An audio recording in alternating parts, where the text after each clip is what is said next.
Today's computer problem at Cape Canaveral was distressing, perhaps, but for most Americans, not totally surprising. As a society, we've become used to computer problems of one kind or another, just as we've become used to computers. We're so used to them, in fact, that few of us stop to think of the extent to which they now play a role in our everyday lives, a role that shows every sign of growing even bigger. We have two reports, the first from Bettina Gregory. You can't do the simplest things today without using a computer. You can't cash a personal check. You can't even make a phone call without linking into the telephone company's computer. And if you go to the supermarket, the chances are good a computer will check out your groceries, mechanically assisted by a human being. In some areas, computers have replaced humankind. In Washington, the subway system is run by computer. True, motormen ride in the cabs, but only as a backup to this computerized service. In the airline industry, computers will reserve your seat on a plane. And make no mistake, when you take off, it's the computers who tell air traffic controllers how to get you safely to your destination.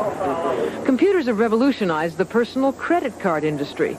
Credit card billing would be a lot harder to do without the computer. And of course, the computer provides the inevitable excuse for mistakes in your bills.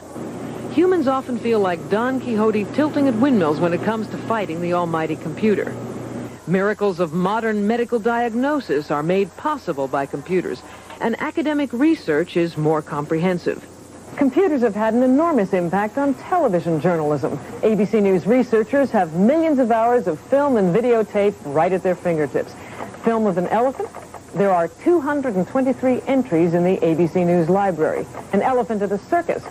We have 20 such entries. But if you want an elephant with a rider, the computer says we have only one such film. It's a small computer that puts the letters on your television screen, and another one that creates special effects, which were once too expensive and time-consuming to produce before the age of the computer. Since Wall Street started using computers, volume on the big board doubled and redoubled to as much as 70 million shares a day. The government certainly uses computers. When you pay your taxes, IRS computers will audit the returns. The federal government also uses computers to track down runaway husbands on welfare. And now the Reagan administration wants to cut down the number of welfare cheats by putting a computer cross-check on everyone who gets government help. That's going too far, says the American Civil Liberties Union. But for the most part, computers have become such a way of life that many people believe they don't invade their privacy. That's because in America today, life, liberty, and the pursuit of happiness is inevitably linked to a computer. Bettina Gregory, ABC News, New York.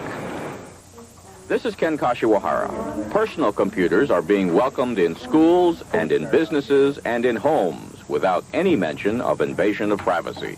In fact, assembly lines are literally grinding them out, attempting to keep up with demand.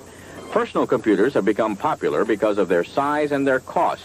They are compact because their tiny memory banks are made out of even tinier microchips. A basic unit can be had for as little as $1,500. Schools use the computers not only to teach children, but to teach them about computers. Educators at this junior high school say students are going out into a computer world and should know something about it. Small businesses have latched on to the personal computer boom, using the devices to map out financial plans and to print memos and letters, all at the touch of a button. And the personal computer is beginning to invade the home. In this house, the solar power is controlled and regulated by a computer. Here, the computer is used to entertain. Video games are programmed and the battle is waged. And Fred Wilkinson says he uses his home computer to store information and to learn. It's a daily event. There isn't a day that goes by that either through a magazine or through the keyboard or through a program or through talking to somebody that I don't pick up more and more information. And it's a growing experience. I see that in myself, and I see it in other people who I deal with that started out much the same way I have. The personal computer boom has been a boom to one company in particular. It has become the Big Apple in this land of high technology. Since the Apple Computer Company was founded 5 years ago, its sales have skyrocketed from about $100,000 to more than $100 million. Stephen Jobs helped build the first Apple computer in his garage. He is now 26 years old and is chairman of the board. And he sees his computer's future as the future of mankind. This is a 21st century bicycle that amplifies a certain intellectual ability that man has. And I think that after this process has come to maturity, the effects that it's going to have on society are actually going to far outstrip even those that the petrochemical revolution has had. But these computers are not necessarily simply innocent playthings of the future. Some people feel threatened by them. Some think they tend to dehumanize, and others fear they may eventually take over their jobs. This is Kashiwahara, ABC News San Francisco. But at least it still hasn't learned how to say, back to you, Ted. Back to you, Ted. I'll have my computer talk to you in a moment.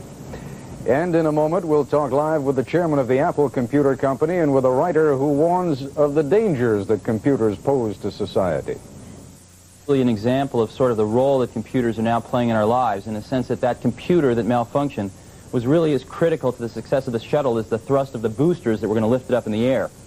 And in essence, both the boosters and the computer were really performing the same type of function. Both were amplifying an inherent ability that humans have. In other words, no more could even a small collection of people run the shuttle than they could jump up in the air several thousand feet in the atmosphere. All right, there is a sense, though, that many of us have who really don't understand how computers work or what they do for us or to us, that we are becoming controlled by the computers. Any danger of that happening? Well, as you know, the product we manufacture, many people see it for the first time and they don't think it's a computer. It's about 12 pounds. You can throw it out the window if the relationship isn't going so well. And I think if you look at sort of the process of the technological revolution that we're all in, it's a process of taking very centralized things and making them very democratic, if you will, very individualized, making them affordable by individuals for a small collection of tasks, if you will, sort of from the passenger train to the Volkswagen. All right, we heard you talking on tape a moment ago about the bicycle of the 21st century. Right. What were you talking about? Well, actually, I read a survey in Scientific American in the early 70s, and what this survey had done was it measured the efficiency of locomotion for various species of things on the planet, birds, fish, dogs, and it ranked them. And it turned out that the condor won. The condor took the least amount of energy to get from point A to point B, and man sort of came in with a rather unimpressive showing about a third of the way down the list. But someone at that magazine had the insight to test the efficiency of man riding a bicycle. And man riding a bicycle was twice as good as the condor, all the way off the end of the list. And it really illustrated man's ability as a tool maker to fashion a tool to amplify an inherent ability that he has. And that's really exactly what we feel we're doing. We're really sort of blazing the trails for the 21st century bicycle, but to amplify a slightly different inherent ability that man has, the ability of a certain part of intelligence. Right now we're at the mechanical part of intelligence, where one of these devices can free a person from many of the drudgeries of life and allow really humans to do what they do best, which is to work on the conceptual level, to work on the creative level. All right, David Burnham, you have some concerns about computers, and I guess in part they have to do with the invasion of privacy, and they do invade our privacy, do they not?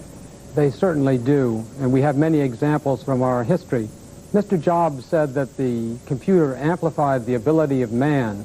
That's true, but man, history tells us, has done good things, and he's also done bad things. The Census Bureau, for example, used computerized punch cards to help locate the Japanese Americans in 1941 when they were all, so many of them were arrested on the West Coast. All right, I keep borrowing this phrase from the NRA, you know, guns don't kill people, people kill people. Computers don't do that to people. People using computers do that. Isn't a computer in and of itself a neutral tool that can be used for good or evil? It is, and men use guns to kill people, and men use guns to hunt animals. The question is our society alert enough to understand the power of the computer and to turn it toward the good things, or are there people and occasions when we use this tool for a bad purpose? Steve Jobs, I realize this is your baby and you've made a career out of it, but you're also something of a philosopher. Do you see the inherent possibility of bad coming out of all of this? Well, I think one of the things you really have to look at is you have to go watch some kids using these things. As an example, 97% of the high school students that graduate from Minnesota have hands-on experience with these personal computers, learning how to use them. We call this computer literacy. They're actually happening in the elementary schools now.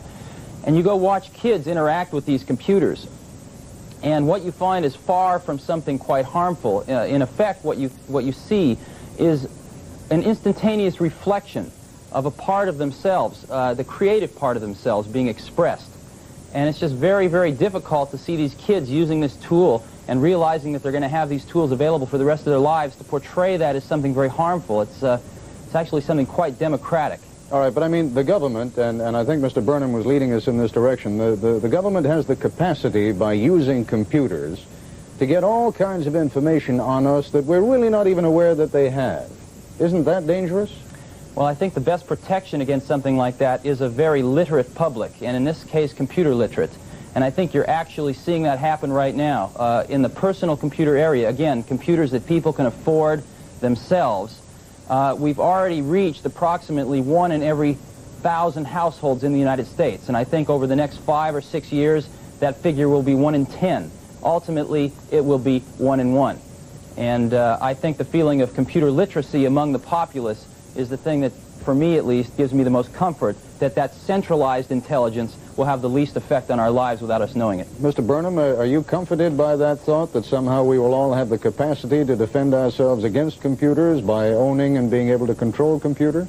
Well, I wonder whether the individual citizen alone is any match, say, for the United States Army when a few years ago it began surveillance programs of hundreds of thousands of people who were lawfully voicing their opposition to the war in Vietnam.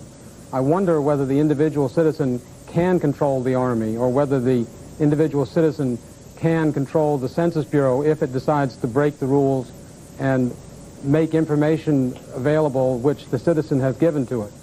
All right, but on balance, are you for them or against them? I think there's a tremendous danger that the public is not aware of enough at this moment. I think if we are aware that perhaps we can use them for the good things that Mr. Jobs sees in them. All right, computer literacy, you're both in favor of that, and I thank you both very much for being with us.